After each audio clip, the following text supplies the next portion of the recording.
bendición que Dios haya dispuesto en nuestros corazones la necesidad de reunirnos en su santo templo, de compartir, de congregarnos, de entender que nosotros como cristianos no somos llaneros solitarios, sino que Dios nos ha llamado a estar en comunión con otros hermanos y de esa forma Él nos transforma a cada uno a la imagen de su Hijo Jesucristo. Vamos a tener una oración.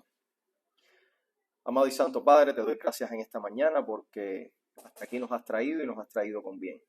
Te rogamos, Señor, que la palabra que se vaya a predicar acá el día de hoy venga directamente de ti, Señor, y que esa semilla quede sembrada en nuestros corazones, sobre todo si hay alguien que no te conoce, Padre, y pueda dar fruto en su tiempo, en ese tiempo tuyo que es perfecto. Bendícenos y cuando salgamos de acá, Señor, utilízanos de bendición para los demás. En el nombre de tu Hijo Jesús. Amén. La reflexión que les traía el día de hoy le puse por título Misericordia y Justicia. En estos días estaba leyendo algo de la historia de los profetas y había encontrado algo que había escrito hace un año ya respecto al libro del profeta Nahum. El capítulo 1 específicamente, vayamos buscando el capítulo 1 del profeta Nahum. El nombre de Nahum quiere decir consolador. Por eso se entiende que la profecía o las profecías que él hizo estaban dirigidas a darle consolación a ese pueblo que había sido llevado por los asirios. Las tribus del norte habían sido llevadas por los asirios y estaban pasando momentos bien difíciles. Y Dios utiliza a los profetas también en esos tiempos para dar un mensaje, ya sea de ánimo o de confrontación, depende del momento histórico. 40 años antes Dios había mandado a Jonás a predicar a Nínive. Y con pocas palabras Nínive se arrepintió. No, Jonás no dijo más de 8 palabras, si mal no recuerdo. A veces queremos hacer mucho. Y Jonás con 8 palabras, Nínive se arrepintió y Dios le dio un refrigerio de 40 años. Ahora, tiempo después, Nínive volvió a caer y Dios le manda a Nahum.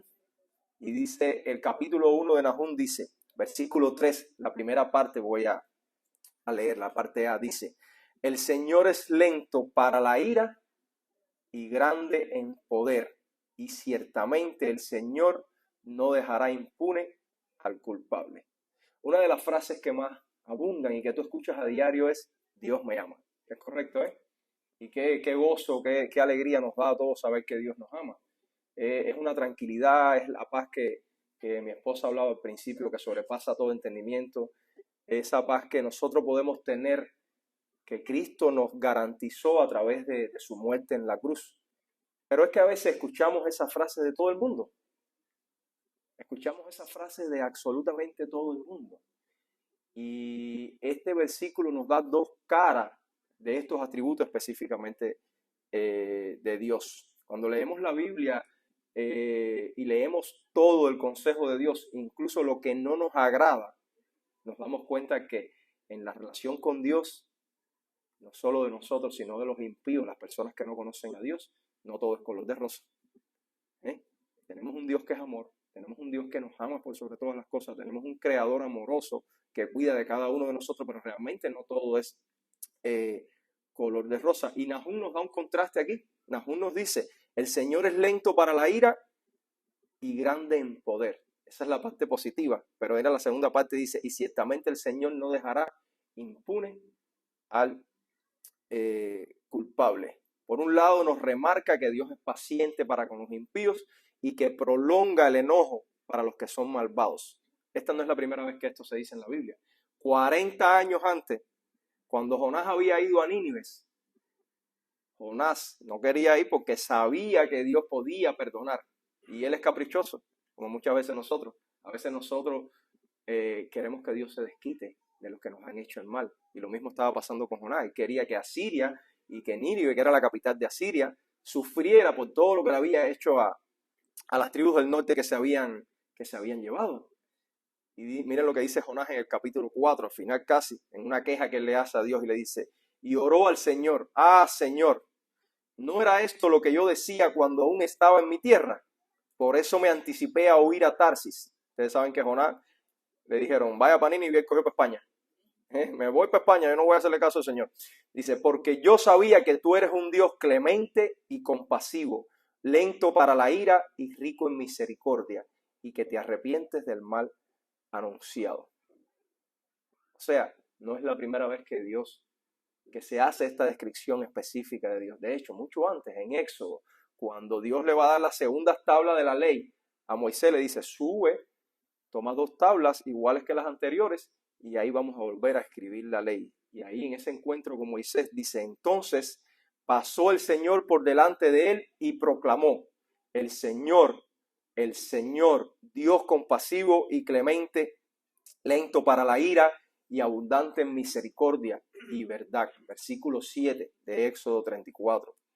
Que guarda misericordia a millares, el que perdona la iniquidad y la transgresión y el pecado.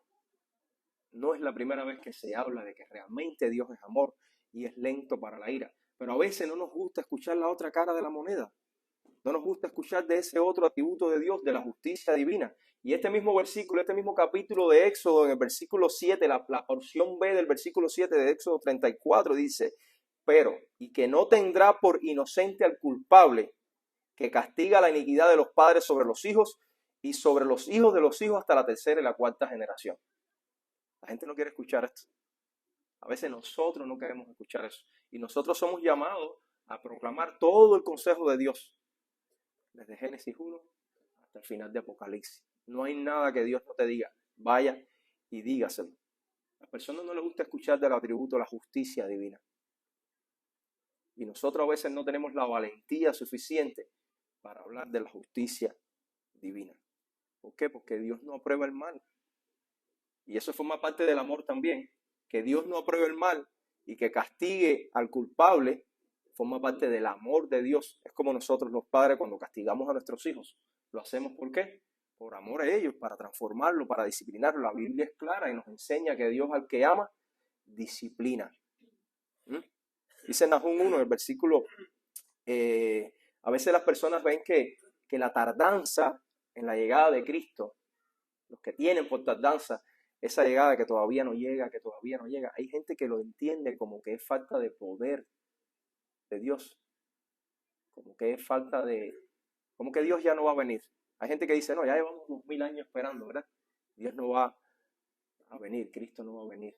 No es falta de poder. El mismo versículo 3 de Nahum 1, la primera posición dice que Dios es lento para la ira, pero dice que es grande ¿qué? En poder. Es grande en poder. O sea, no es debilidad la tardanza del Señor. Y ese poder se exhibe de 2 maneras. Primero, frenando esa ira, dándole tiempo a todos para que, como señal de misericordia, todos se arrepientan y vengan a Él. Ese es el poder de Dios también. Está esperando pacientemente para que todo su pueblo venga a Él.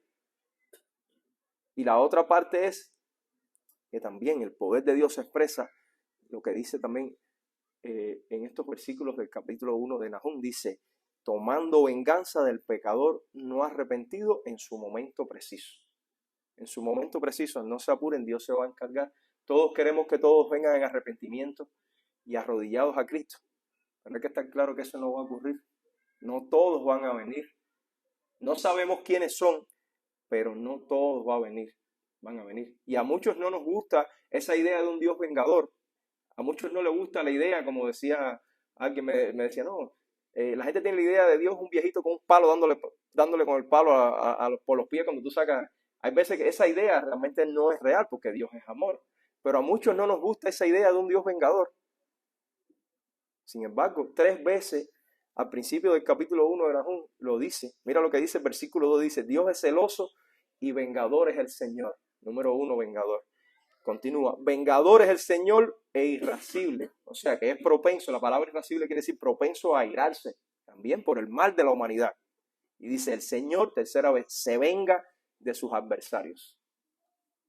¿Qué dice la palabra? Dejen la venganza del Señor. Él se va a encargar. Pero es otro atributo. Ciertamente, hermanos míos, Dios es amor. Al punto que ha retenido durante todos estos años su furor sobre la humanidad. Lo hizo una vez. Lo hizo cuando el diluvio. Y la Biblia dice que lo va a volver a hacer. Desde que tú empiezas a leer el libro de Apocalipsis, viene la descripción de cómo lo va a hacer.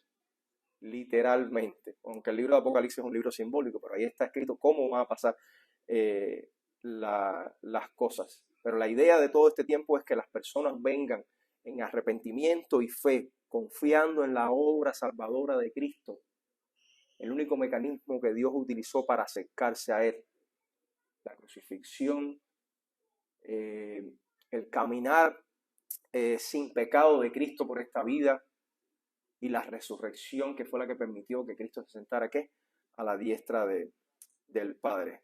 Su justicia también será aplicada a los que no toman esta advertencia como segura. Y la palabra es clara cuando dice que el Señor va a venir como un torbellino. Y miren lo que dice en Nahum, en el mismo Nahum, versículo 6, dice, en presencia de su capítulo 1, versículo 6, en presencia de su indignación, ¿quién se resistirá? ¿Quién se mantendrá en pie ante el ardor de su ira? Su furor se derrama como fuego y las rocas se despedazan ante él. El resto del capítulo, Nahum da una explicación de cómo Dios controla toda la humanidad, pero no solo la humanidad, cómo Dios controla la naturaleza, que es lo que nosotros como hombres hoy en día todavía no hemos podido hacer. No podemos controlar la naturaleza. Por eso hoy es un gran día. Hoy es un gran día para no actuar con ignorancia. Hoy es un gran día para, como hablamos al principio, doblar rodillas en nuestras casas, doblar rodillas en nuestra iglesia, estar en tiempo en los cultos de oración, estar en tiempo en los estudios los viernes doblando rodillas.